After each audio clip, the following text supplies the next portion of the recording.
This is the IELTS listening test. You will hear a number of different recordings and you will have to answer questions on what you hear. There will be time for you to read the instructions and questions, and you will have a chance to check your work. All the recordings will be played once only. The test is in 4 parts. At the end of the test, you will be given 10 minutes to transfer your answers to the answer sheet. Now turn to Part 1. Part 1. You will hear a conversation between Thomas and Nadia, who are waiting at the airport. First, you have some time to look at questions 1 to 5.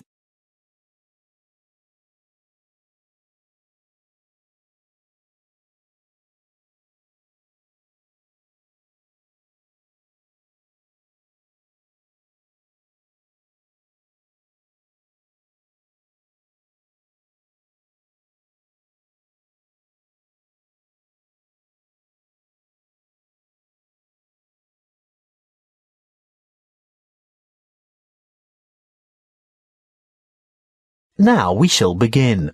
You should answer the questions as you listen, because you will not hear the recording a second time. Listen carefully and answer questions 1 to 5. Where have you been, Nadia? Browsing in the bookshop. What took you so long? You said you were only going to be away 5 minutes. I was only gone for a quarter of an hour. Well, it seemed much longer than that. Did you buy anything? I was tempted to get the latest novel by Dan Brown, but it's quite heavy and I'd have to carry it around with me. If I could have found a crossword puzzle book, I'd have bought it.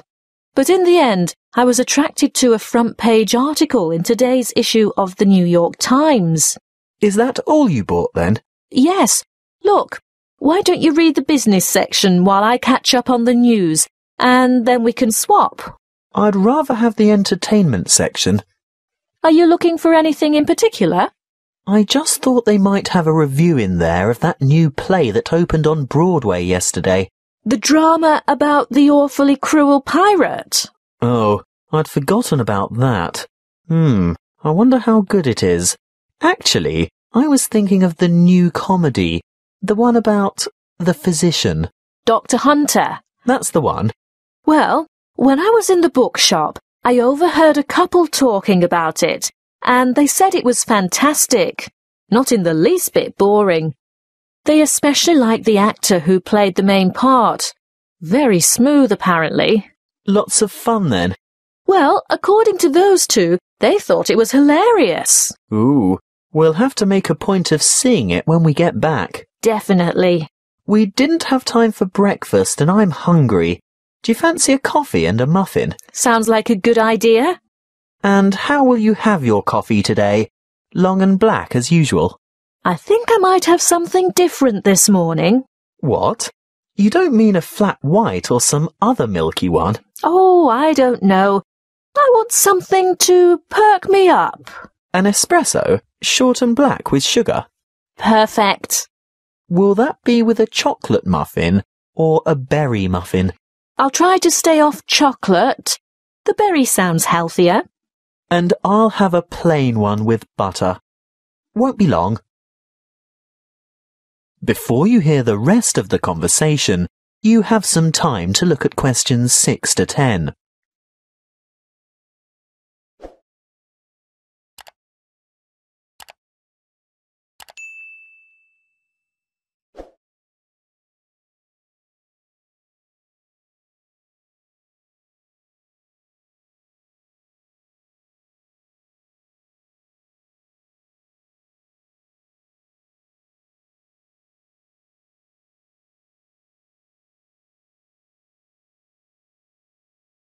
Now listen and answer questions 6 to 10. Here you are. Mind the coffee. It's really hot. Thank you. I'm really ready for this. Have you thought about what we should see when we get to London? The Tower, of course. I've always wanted to get a look at the crown jewels. That is where they keep the jewels, isn't it? I think so. And what about the wheel? I hear it's quite extraordinary. I'm not that keen on the wheel. Do you want to ride on it? No way. Well, let's leave it out of the itinerary then. OK, so do we do the tower first? Yes, that's the idea. And then we absolutely have to go to Westminster. Really? Yes. Look, it's not going to cost us anything. And I promised my sister I'd take photos there. Well, if you insist. I do. Oh, did you know the British Museum is free to the public? Not just residents, but tourists as well. Well, I did know that, but I was hoping we wouldn't have to spend time in any museums. We've only got 3 days in all, and it'll take at least 1 whole day to go through the museum. Well, let's say we leave it till day 3 and see how you feel then. OK, I can't argue with that. And Buckingham Palace? I suppose you've promised lots of photos of that as well, have you? Well, no, not really. But we can't say we've been to London and haven't seen the Queen's Palace. I guess not. And there's the added benefit that it won't cost anything as well. Oh, Thomas, it's not that I'm afraid of spending money. It's just that I want to see all the traditional sites first. Good. I'm glad that's sorted. Listen, I think they just called our flight.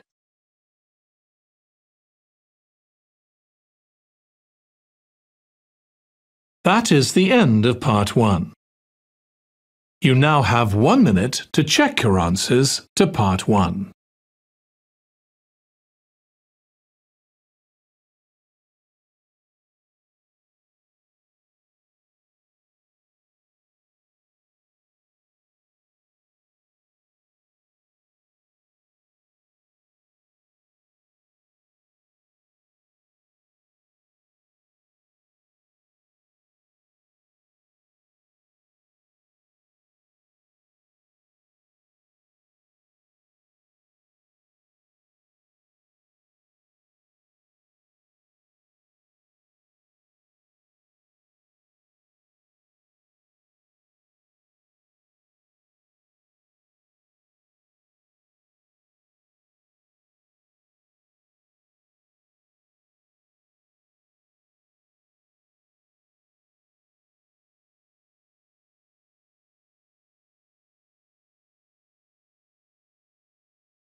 Part 2.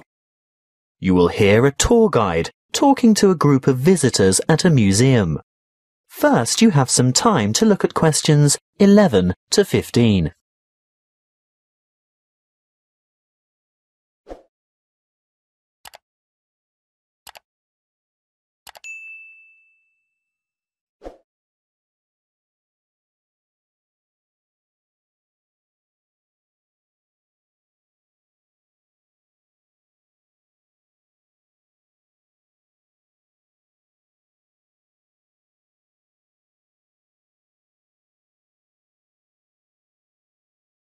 Listen carefully and answer questions 11 to 15. Welcome to the museum. Before we go inside, I'd like to remind you of 1 or 2 things. Firstly, you'll be pleased to know that admission is free to all visitors, so explore at your leisure, and if you can't take it all in today, you can come back again and again without any charge at all. Opening hours are from 10 a.m. to 5:30 p.m. most days, but the museum closes a little later on Thursday and Friday evenings. There are new multimedia guides available in 10 languages. They can be picked up from the desk in the covered courtyard for £4.50, and you can have it with you all day, from opening time in the morning until half an hour before closing. But you will need to produce ID. A passport, driver's license or national identity card are all acceptable. These multimedia guides have audio commentary as well as images and an interactive map for easy navigation. They're simple to operate, and you will get a more detailed insight into many of the objects in the various galleries. As a security measure, apart from your camera and a purse, wallet or small handbag, your other belongings such as large bags, coats and umbrellas will have to be left at the cloakroom. Please note that the museum has recently revised the regulations for the size of bags and parcels that it will accept in its cloakrooms. I think the maximum size is 40 by 40 by 50 centimetres with a maximum weight of 8 kilograms. The only exception to this is prams and pushchairs. There is a charge of £1 per item. The main cloakroom is to the left of the main entrance, and there is another one at the north entrance. It may seem obvious, but may I remind you also that you should set your mobile phone to silent or turn it off altogether while you are in the museum, and do not carry or consume any food or drink in the exhibition halls. If you are hungry, there is an excellent restaurant where you can purchase a light lunch or a full meal. If it's just a hot beverage you want, then I can recommend taking a break at the Gallery Cafe. Before you hear the rest of the talk, you have some time to look at questions 16 to 20.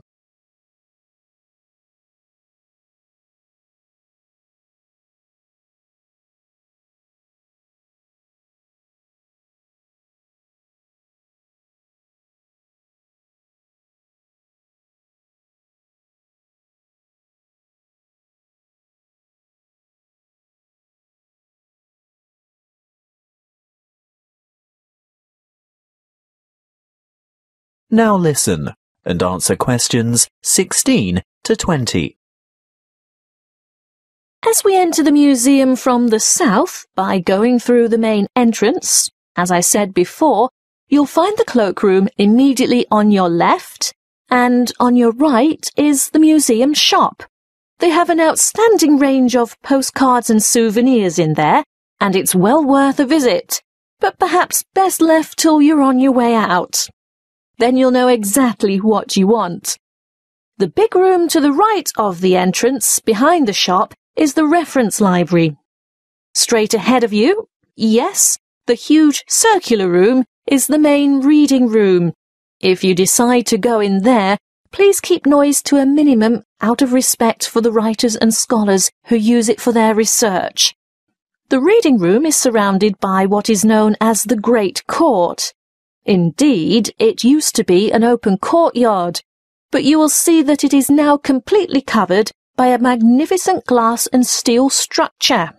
If you walk around the Great Court in a clockwise direction, on the west side, you'll see the entrance to the Long Hall of Ancient Egypt, which has an amazing collection of Egyptian antiquities. The gallery behind the reading room, directly opposite the entrance, is devoted to China and Southeast Asia. Here you'll see Chinese civilization explored chronologically from the Neolithic period through to the 21st century.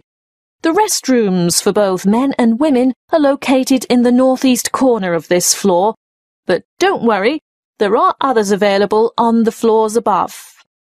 Another huge gallery extends along the eastern side of the courtyard, and this is given over to Greece and Rome. The sculptures in this section are absolutely spellbinding. Take your time looking at all the exhibits, and when you're ready to view what's on the next floor, take the magnificent marble staircase by the entrance. That is the end of part 2. You now have 30 seconds to check your answers to part 2.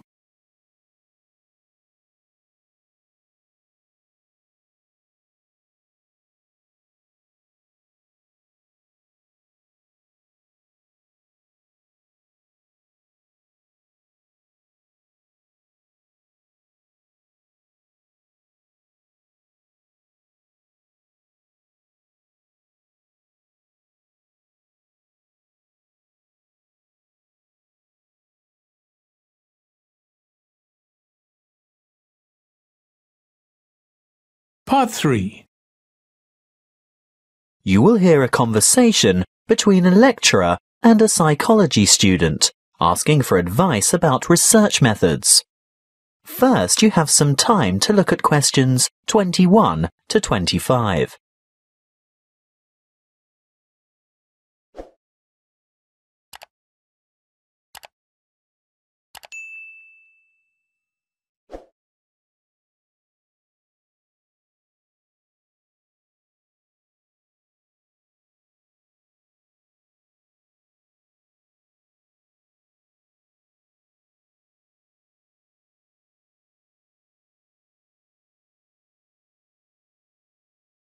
Listen carefully and answer questions 21 to 25.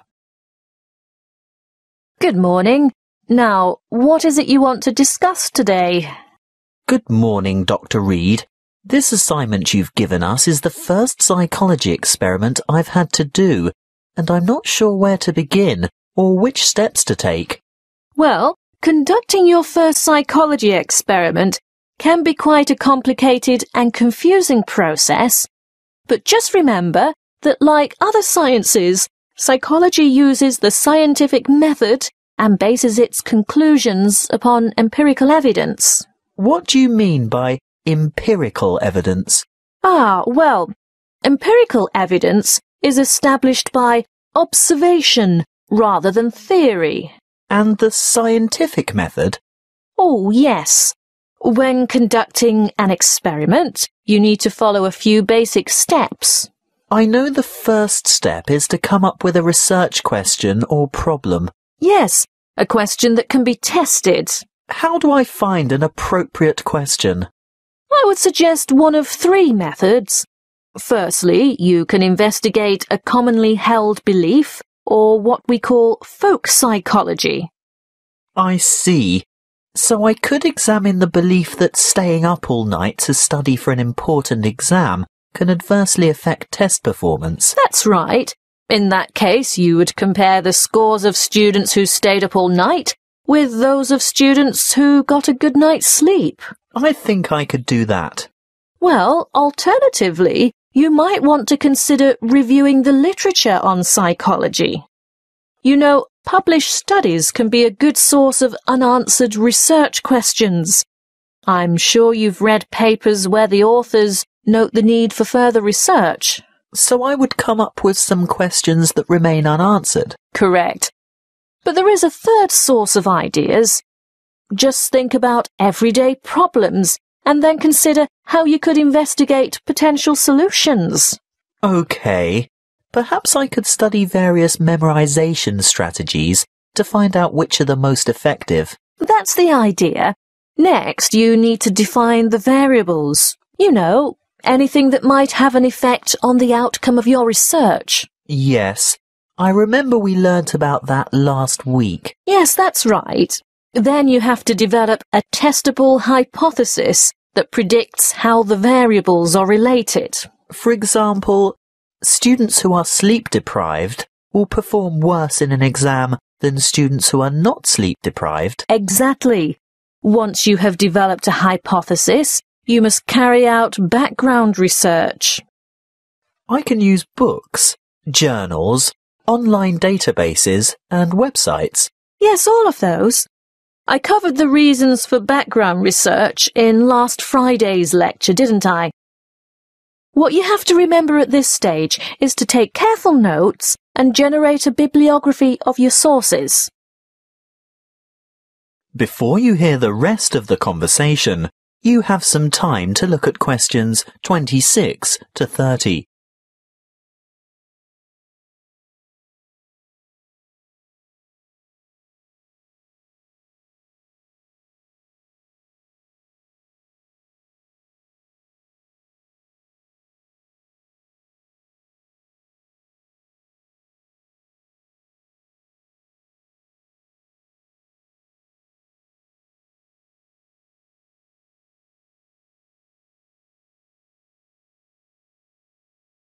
Now listen and answer questions 26 to 30. OK, I've got that. Then I'm ready to develop an experimental design. Well, again, you have a choice. There are 3 basic designs, and each has its own strengths and weaknesses. The pre-experimental design does not include a control group, so there is no comparison. What we call a quasi-experimental design does incorporate a control group, but there is no randomization, whereas a true experimental design has both control groups and random assignment to groups. You've also told us about standardization of procedures. Is this where that comes in? Being sure to compare apples to apples? Absolutely. Going back to your sleep deprivation example, the same exam would have to be given to each participant in the same way at the same time, etc. Got it. When selecting subjects, you need to consider different techniques. If you were to go through with your sleep deprivation experiment, you would need to ensure that your experimental and control groups were standardized. That is, all third-year accounting students, for instance. A simple random sample involves choosing a number of participants from a group of similar people. On the other hand, a different kind of study might involve a stratified random sample, where participants are randomly chosen from different subsets of the population. You mean subsets with distinctive characteristics, like age, gender, race, socioeconomic status, and so on? Precisely. Then the next step is to actually conduct the experiment and collect the data. Then I have to analyze the data. I'll be dealing with the statistical methods for analysing data in next week's lecture. Oh, good. I guess all that's left then is to write up the data. Yes, communicating your results is important, and in the next couple of lectures, I'll be covering the format and structure of a psychology paper and tips for writing each section. Thank you, Dr. Reed. I feel much more confident in getting started now. Thank you for taking the time to see me. That is the end of part 3. You now have 30 seconds to check your answers to part 3.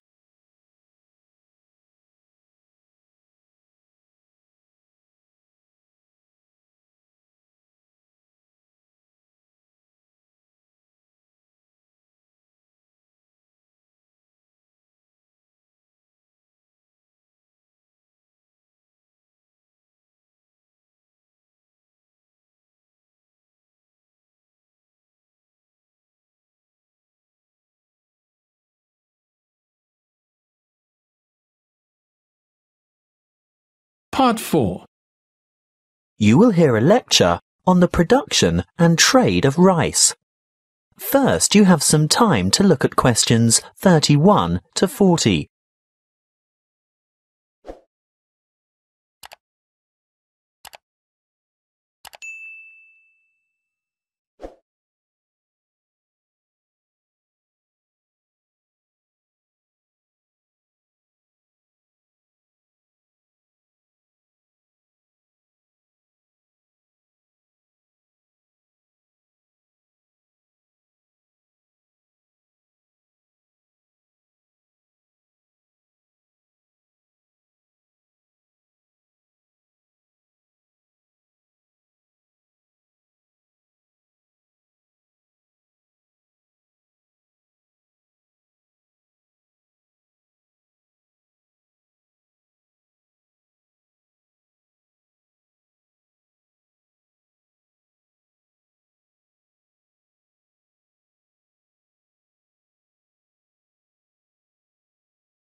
Listen carefully and answer questions 31 to 40.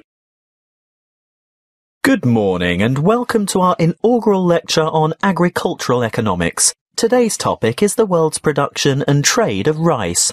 As you are all well aware, rice is the staple ingredient in the diet of much of the world's population. Its importance as a food cereal in the human diet cannot be underestimated. In fact, it's a close second to wheat. About 560 million metric tons of rice is grown each year, compared with about 600 million metric tons of wheat. Coarse grains, such as corn, sorghum, barley, oats, rye, and millet mostly go into animal feed, which, by the way, is seen by many as a wasteful and inefficient use of fertile land, because around 4 kilos of grain is needed to produce about half a kilo of beef. Some 900 million metric tons of coarse grains are grown annually worldwide, and a further 300 million metric tons of grain is produced for the oil in its seeds. Now, I'll return to the subject of rice production. What do we know about rice production?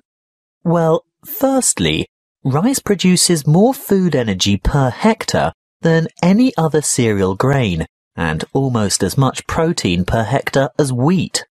Secondly, the production of rice has more than doubled in the last 40 years. How has this increase in production come about? Mainly as a result of improved field yields. The actual land area planted in rice has only risen by about 30%. As you know, rice is primarily grown in flooded fields, and therefore cultivation area is restricted by the sort of soil and the availability of water. Although rice can be grown on dry land, it is essentially after all a type of grass. The yields and quality in this case are much lower, and other grasses and weeds can easily overtake the rice. As yet there are no herbicides that can selectively kill other grass types without killing the rice. Much of the world's rice is still grown and cultivated by hand, because for mechanized farming, the land must be able to be drained and hold heavy equipment. Of the total rice production, it's no surprise to learn that the greatest proportion by far is grown and consumed in Asia. You will see from the chart that the leading producers of rice are China at around 39%, followed by India with a quarter of the total. Indonesia produces almost 1/10, and other countries like Bangladesh, Vietnam, Thailand, Japan and Brazil grow another 25, almost 26% of the total. As I said before, most rice is consumed in the countries where it is grown. That means that very little rice is actually traded, and for this reason, the market price is very volatile. That is the end of part 4. You now have 1 minute to check your answers to part 4.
That is the end of the listening test.